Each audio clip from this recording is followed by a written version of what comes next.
Listen up. Right now, across Africa and many developing countries, a dangerous lie is being sold to our most ambitious youth. The lie that says to make it, you must actually break yourself. That to get seen, you need to become someone else's recycled, controversial, or augmented fantasy. Being told to chase a clout that the West is already abandoning, could this be termed digital colonialism? Welcome to 5 Minutes with Dr. Z. Let's get uncomfortable. Importing a broken model just as its original architects are hitting the exit doors. Now, here is the raw, evidence-based truth. The influencer economy in Africa is at an ethical crossroads. You can either be a temporary headline chasing trends that are already toxic, or you can build a legacy that outlives any algorithm.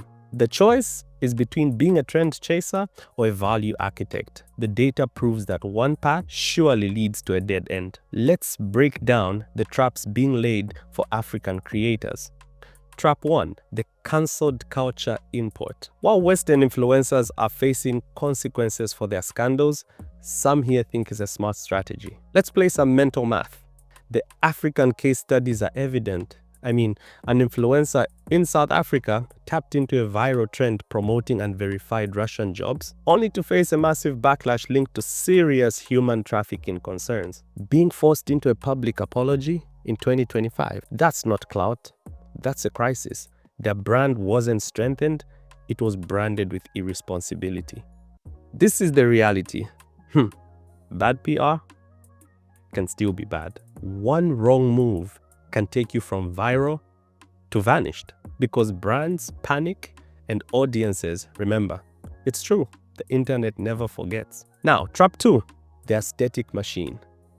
This is one profound contradiction. Major celebrities are now removing their fillers, quitting BBLs, and opting for authenticity. They're talking about health risks, their regrets. But in our markets, the promotion for these very procedures are exploding.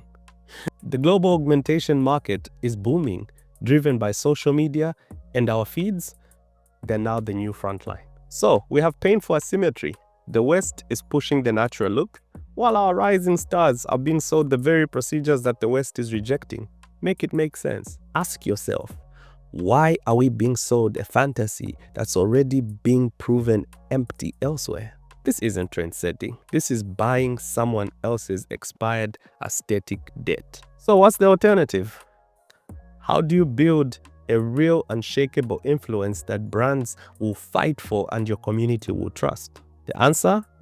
The ethical anchor framework in your branding. Substance is your superpower. Look at the data from our own backyard. In Zambia, micro-influencers with just 13,000 to 40,000 followers are pulling engagement rates of nearly 8%. Why? Because they have clear, authentic niche. Very, very clear. They are not a blur. A brand would rather focus with a micro-influencer than a confusing mega-influencer any day. Your unique perspective on things like Zambian life and your skill is that currency, not your ability to mimic a trending dance. Values over virality. Define 3 core principles that your brand chooses to never change. Is it education, community empowerment? Is it authentic Zambian creativity? When you stand for something, you build a tribe, just not a crowd. You become like the UK's bus auntie. She didn't go viral for being controversial. She went viral for her pure, authentic joy. And that authentic brand attracted the Mayor of London and your favorite brand, Burberry. That's the power of positive values-driven content. Build a legacy, not just a livelihood. Stop asking, how many likes did I get? Start asking, what problem did I solve? What did I teach my audience today? Shift from being just a billboard to a trusted source of value. That's how you can build a brand that can survive a scandal, outlast an algorithm change, and command real respect. And then the real money flows. The key point is, the world doesn't need another upcoming influencer trying to be a copy. It needs the authentic, powerful, unique voice that only you can bring. Quit renting someone else's broken narrative. It's time to build our own empire on the unshakable brands of who we truly are. Food for thought. When we blindly copy trends from the West that they are already moving from, are we becoming the dumping ground for their cultural waste?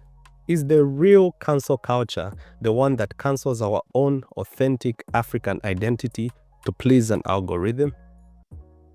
Or maybe we're not ready to have that conversation. This has been 5 Minutes with Dr. Z. As always, don't get comfortable.